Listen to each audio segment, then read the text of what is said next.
row, and since we are appending it again, the older rows stays there and we add the same portion again. So it keeps on increasing, okay, like steps. So in order to solve this, what we must do is we have to reset the column text once the column text is through. Once one row is completed, we have to reset the column text to null. Then it comes back to the normal state. Okay, so we are able to replicate the same thing, whatever we did earlier, with how many lines of code? Nearly 60 lines of code, 50 to 60 lines of code with 10 lines of code. Okay, now imagine that we had to create a wall of 1000 rows or say 100 rows. Your 60 lines of code would become 600 lines of code here, this portion, okay, HTML code. Instead, if you write a program, we can just increase this value to 30, okay, number of rows to 30. Now you see such a big wall of bricks is what we have got. Okay, we can increase the columns also to say column is less than we are able to create a big wall of bricks by just modifying two elements here. So let's name that also as where max rows is equal to what we are given 30 and variable max columns as 10 and replace that one here, max rows columns. Okay, we are able to create a big wall of bricks with just few lines of code, and the control is with us. We can add say around another 100, let us say 100 rows. Now we'll be having much bigger wall. So this is one thing which we did today. We are able to address a division element with ID that is given to it by using this function called document.getElement by ID name, and within that inner HTML of its, we are adding whatever text we want, and this text we are creating dynamically using programming. In this case, we have used for loops, cascaded for loops, multiple for loops, to give a feel of a wall, a brick wall. Okay. We can also add the numbering as well here. So let us say within this brick we want to name each brick. Okay. So let's name that as plus plus brick number.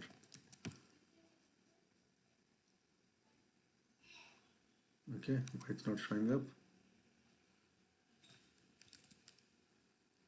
Font size. Let us see font size if I comment it out. Yeah. So since we had given the font size as 0, that's why that issue came. What we can also give the font size within the brick. Font size as 5px, font weight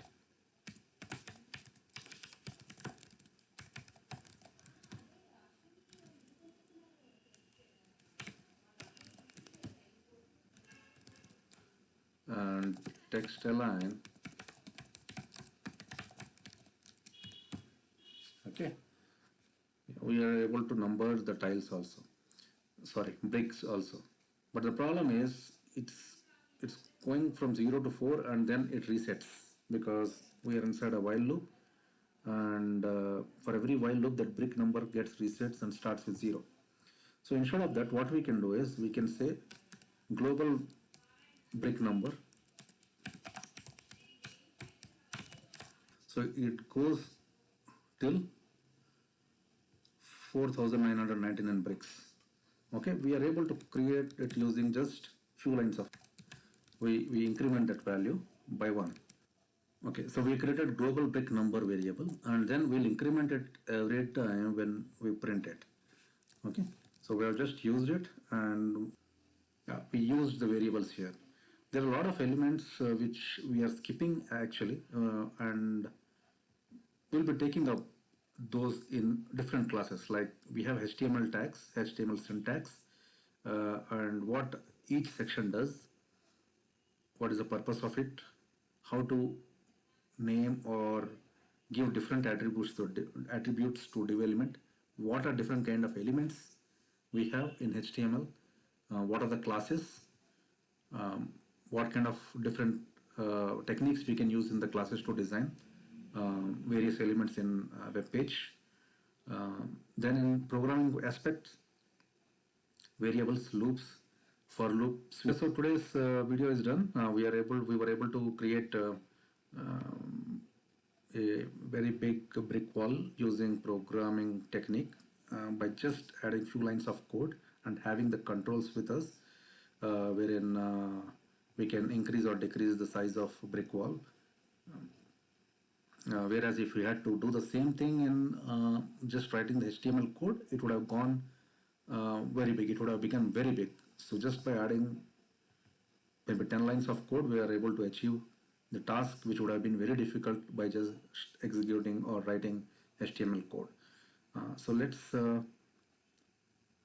see what we can do in the next classes. In subsequent video, we'll be going in details of individual elements. We'll cover it as a different series, but for now, the programming first coding task series will be winding up. You can see or download this code from the link given in the description below in the video. If you have any doubts, you can put it in the comments. I'll be happy to help you out. And any suggestions or anything you want to talk about, or you want any other videos to be added, you can let me know. Thank you very much and happy coding. Bye bye.